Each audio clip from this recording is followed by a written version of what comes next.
It's a mistake! Look at the paper! It says I am to marry the billionaire! Why am I in this wasteland? I have to reach London! No matter the storm! I won't stop! The paper speaks the name of a virtuous woman. It speaks the name of Sarah, but Sarah, You cannot escape your fate, child. I make my own destiny! Then face the consequences! I have to get to London! The storm is getting worse! I can't stop now! The spirits call. You must merge with her. No, I can't! It's too dangerous! Please! Do it now! No!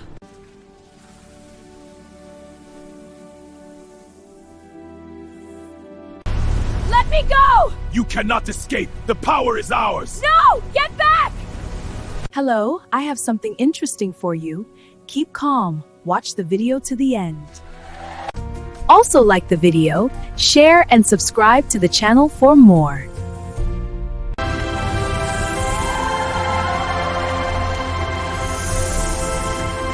In the quiet village of Oakhaven, the sun always seemed to shine brighter on Sarah. Sarah was the elder sister, a woman of grace and patience who had worked 3 jobs to secure a rare worker's visa to the United Kingdom. She had been scouted by a wealthy philanthropist in London to manage his sprawling estate, a position that promised enough wealth to lift their entire family out of the dust. Sarah spent her evenings packing her modest trunk, her heart full of hope, unaware that her younger sister, Evelyn, was watching from the shadows with eyes turned green by the poison of jealousy. Evelyn, whom the villagers called Abby for her restless spirit, could not stand to see Sarah succeed. She felt she was the one truly deserving of silk dresses and paved streets, not her boring older sister. On the night before Sarah's departure, while the village elders offered prayers for a safe journey, Evelyn crept into Sarah's room. With trembling hands, she swapped the passports and the visa documents, tucking the golden ticket into her own bodice. She told herself it wasn't a crime, but a reclamation of her destiny. By dawn, while Sarah still slept under the influence of a heavy herbal tea Evelyn had prepared, the younger sister was already miles away, heading toward the airport with a stolen identity and a heart hardened like stone. The airport was a blur of steel and glass, a world Evelyn had only seen in magazines. As she boarded the massive silver bird, she clutched the stolen documents to her chest, her mind filled with images of London's sparkling lights and the billionaire groom she imagined was waiting to whisk her away. She ignored the prickle of guilt that felt like a needle in her throat. Sarah will find another way, she whispered to herself, but this is my only chance to be a queen. As the engines roared and the plane lifted into the clouds, Evelyn closed her eyes, dreaming of a palace of gold, never noticing that the sky outside the window was turning a bruised, unnatural shade of purple. The transition from the cool, pressurized cabin to the outside world was like stepping into a furnace. As the plane's heavy doors groaned open, Evelyn adjusted her stolen designer sunglasses, expecting the brisk, gray chill of a London morning. Instead, a blast of hot, copper-scented air hit her face, carrying with it a fine grit that coated her tongue. She stepped onto the metal stairs and gasped. Below her was no tarmac, no bustling Heathrow terminal, and no fleet of black cabs. There was only a vast, endless expanse of crimson sand that stretched toward a horizon shimmering with heat. The sky above was not the pale blue of Europe, but a heavy, bruised indigo that seemed to press down on the earth. Confusion turned into a cold, gnawing dread in her stomach as she descended. At the base of the stairs, the flight attendants she remembered seeing on the plane had transformed. Their sleek uniforms were now tattered robes of woven grass, and their eyes held a predatory stillness. In the distance, the rhythmic, low thrum of drums began to vibrate through the soles of her shoes. It was a heartbeat, slow, ancient, and demanding. There must be a mistake. Evelyn shouted, waving Sarah's visa at the silent figures. This is a London visa. I am supposed to be at the palace of a billionaire. Look at the documents. One of the robed figures, a man whose skin looked like cracked river mud, stepped forward. He didn't look at the papers, he looked directly into her soul. With a voice that sounded like grinding stones, he spoke a language she shouldn't have understood, yet every word carved itself into her mind. The paper says one thing, but the blood says another. You sought a palace built on a lie, so the winds of the ancestors have brought you to the source. He pointed toward a cluster of mud brick huts encircled by jagged obsidian pillars. This was the village of the Gilded Curse, a place between worlds where the geography of the heart determined one's destination. Evelyn realized with a scream that the plane had departed, leaving her stranded in a red desert where her stolen identity was her heavy wooden yoke. The red dust had barely settled on Evelyn's stolen shoes before she was seized by two guards whose grip felt like iron bands.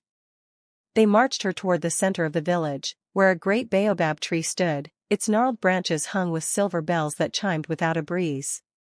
At the base of the tree sat High Priest Malachi, a man whose skin was as dark as midnight and whose eyes were two burning coals of wisdom. He did not rise as Evelyn was thrown into the dirt at his feet.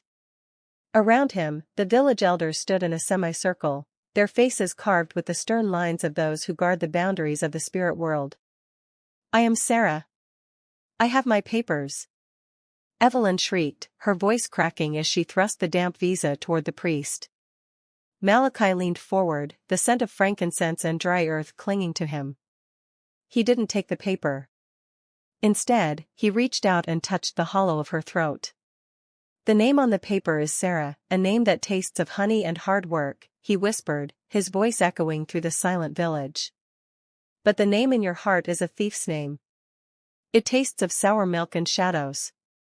Do you think the ancestors can be blinded by a piece of parchment signed by mortal men?"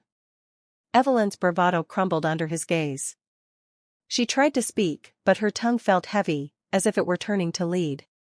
Malachi signaled to the drummers, and the rhythm shifted into a frantic, accusing beat. "You stole the destiny of a sister who loved you," the priest declared, rising to his full, towering height.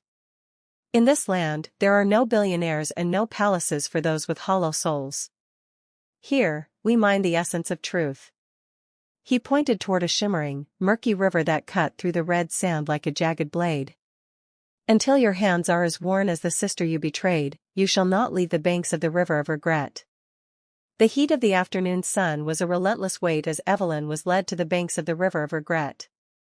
The water did not flow with the clear blue of the village streams she once knew. Instead, it was a thick, swirling gray, like liquid lead infused with starlight. Along the muddy banks, dozens of others, men and women with hollowed eyes and scarred knuckles, knelt in the silt. They moved with a rhythmic, haunting precision, dipping their cracked wooden sieves into the sludge and shaking them until only a few glittering grains remained. These were the outsiders, those who had tried to skip the stairs of destiny and jump straight to the roof of success through deceit. A guard handed Evelyn a heavy, splintered sieve. "Your quota is a handful of gold dust by sunset," he grunted, his voice as dry as the surrounding desert.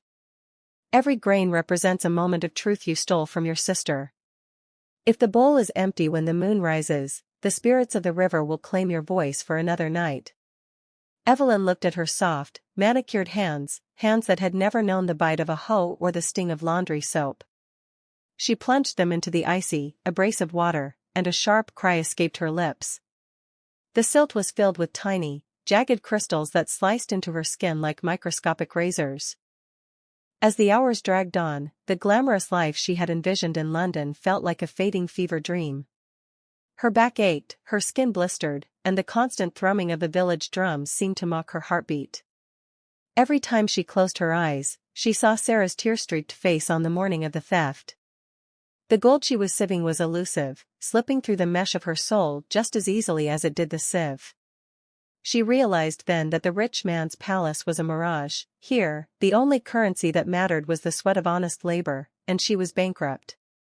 The fifth day on the banks of the river of regret brought a heat so intense it felt as though the red sky was melting. Evelyn's hands were no longer the soft, pampered tools of a social climber, they were maps of pain, etched with deep gashes and stained by the gray silt of the riverbed. Her designer clothes were now tattered rags, caked in the mud of a destiny she had tried to cheat. As she bent over the water, her back screaming in protest, the river suddenly stilled. The turbulent gray sludge turned into a glass-like surface, and for the first time, Evelyn saw a reflection that wasn't her own.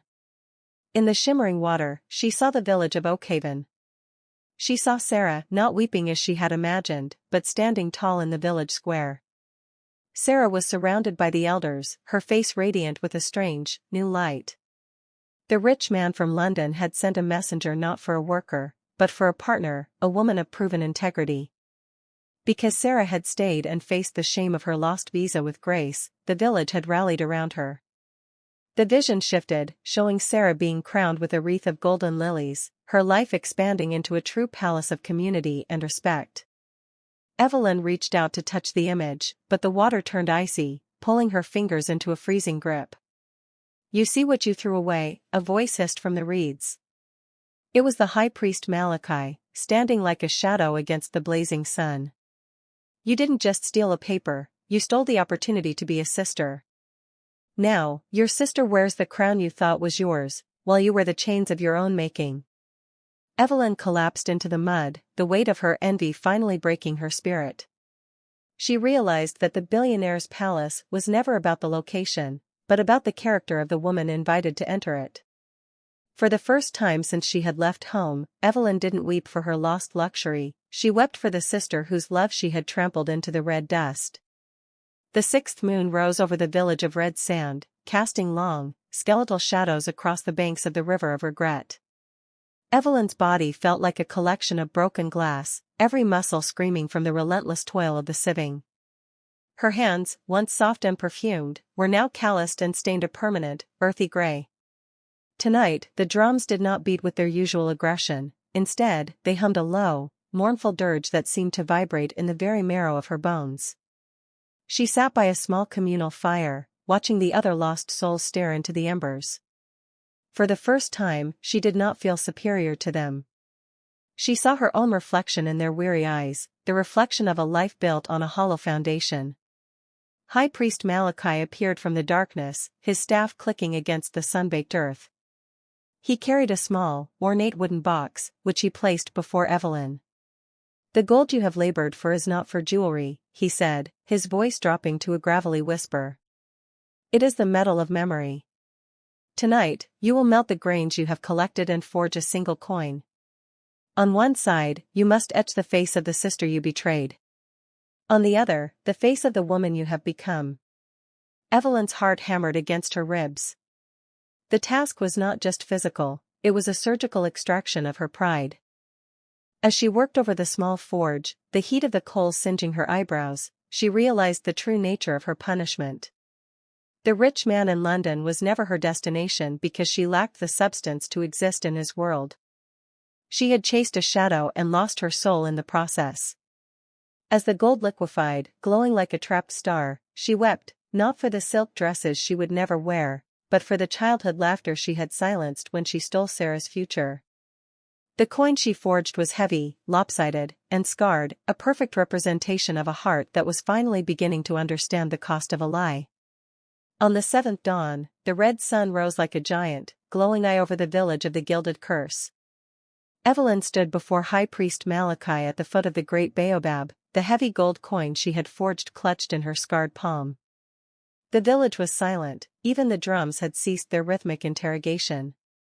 Malachi took the coin, tracing the crooked lines of Sarah's face with a weathered finger.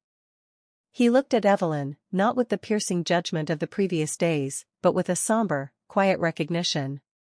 "The metal is pure," he whispered, "but the price of a stolen life can never be fully repaid with gold." As he spoke, the ground beneath Evelyn's feet began to vibrate, and the red sand swirled into a localized whirlwind.